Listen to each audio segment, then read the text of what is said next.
Are Telugu media. Nalgonda జిల్లా గుర్రంపోడు మండల కేంద్రంలో బీఆర్ఎస్ పార్టీ ఎంపీ అభ్యర్థి కంచర్ల కృష్ణారెడ్డి గెలుపును ఆకాంక్షిస్తూ ప్రధాన సెంటర్లో రోడ్ షో నిర్వహించారు. మాజీ మంత్రి జగదీష్ రెడ్డి అంతకుముందు గ్రామానికి చేరుకున్న నేతలు దేవాలయంలో ప్రత్యేక పూజలు చేసి ఎన్నికల ప్రచారాన్ని ప్రారంభించారు. తమ గ్రామానికి చేరుకున్న బీఆర్ఎస్ పార్టీ నాయకులకు ఘన స్వాగతం పలికారు. పార్టీ ముఖ్య నేతలు, కార్యకర్తలు, గ్రామస్తులు ఈ సందర్భంగా జగదీష్ రెడ్డి మాట్లాడుతూ ప్రజల తరపున కొట్లాడే వ్యక్తి మాజీ సీఎం కేసీఆర్ అని, అబద్ధపు హామీలతో అధికారంలోకి వచ్చిన కాంగ్రెస్ ప్రభుత్వానికి ఓటు ద్వారా బుద్ధి చెప్పాలన్నారు. పార్లమెంట్ అభ్యర్థి కంచర్ల కృష్ణారెడ్డి మాట్లాడుతూ ప్రస్తుతం తెలంగాణ రాష్ట్రంలో ఎంతో మంది నేతలు పార్టీ ఫిరాయింపులకు పాల్పడుతున్నారని, తాను మాత్రం ఫిరాయింపులకు పాల్పడితే చంపేయండి అంటూ ప్రజలకు పిలుపునిచ్చారు. ఈ కార్యక్రమంలో ఉమ్మడి నల్గొండ జిల్లా ఎమ్మెల్సీ ఎంసీ కోటిరెడ్డి, మాజీ ఎమ్మెల్యేలు నోముల భగత్, కంచర్ల కృష్ణారెడ్డి, జిల్లా పరిషత్ చైర్మన్ బండా నరేందర్ రెడ్డి, పెద్ద ఎత్తున టీఆర్ఎస్ పార్టీ నాయకులు, కార్యకర్తలు పాల్గొన్నారు.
నాలుగు వేలన్నా వస్తుందా అని అడిగాను.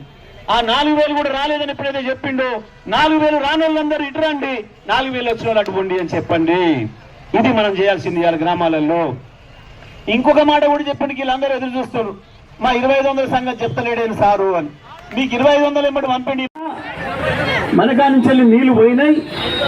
మొత్తం ప్రతి తూకాడ 10-15 మంది పోలీసులు పెట్టిండ్రు.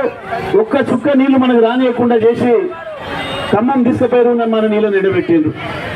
ఎవరు పట్టించుకోవాలి దీన్ని? ఎవరు చూడాలి?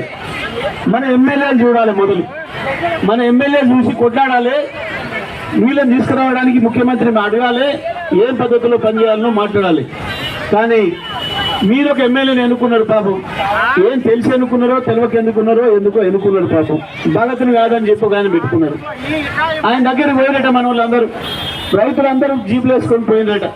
సార్ మనకు నీళ్లు వస్తే, ఒక్క తడి నీళ్ళు ఇస్తే మన నియోజకవర్గంలో 20-30 ఎకరాలు బతికిపోతుంది, లేకపోతే నాశనం అయిపోతున్నాం. ఒకరొకరు 25,000-30,000 పెట్టుబడి పెట్టినాం, దెబ్బతింటున్నాం అని చెప్పిపోయింది. పోతే ఈయన ఫోన్ తీసుకొని నాయన కిలో నీళ్ళు అడుగుతున్నారు ఏనాడట. ఈ నాయన నీళ్ళు అడుగుతున్నాయంటే ఎందుకు ఎమ్మెల్యే చేసుకున్నారు? మీరు ఏం పని చేస్తానని చేసుకున్నారు? ఈ గిట్టోడు కావాలన్నా మనకు ఎమ్మెల్యే అంటామన్నా, ఎట్లాంటి నీళ్ళు తెచ్చేటోడు కావాలన్నా? గతంలో కూడా ఇటువంటి పరిస్థితి వచ్చింది. నరసింహయ్య గారు ఉన్ననాడు వచ్చింది. వచ్చింది నా దగ్గరికి వచ్చి చెప్పండి, అన్న ఇగో నీళ్ళకి ఇబ్బంది అవుతుంది, ఒక్క తడి నువ్వు తిప్పలవాడు ఏదైనా చేసి ఇస్తే మన రైతులు వేలాది మంది రైతులు సాగర్లో బతికిపోతారు. ఒక్క సాగర్లే కాదు, మిర్యాలగూడెంలో, హుజూర్నగర్లో, కోదాడలో దాదాపుగా 2-2.5 లక్షల ఎకరాలలో రైతులు బతికిపోతారు. నువ్వు ఏమైనా ఉపాయం చేసి నీళ్ళు ఇవ్వాలి అని చెప్పండి. నేను కూడా పోయిన సార్ దగ్గర పోయినా అడిగిన, అన్న ఇట్లా నీళ్లు ఒక్క తడిస్తే 2.5 లక్షల ఎకరాలు రైతులు బతికిపోతారు.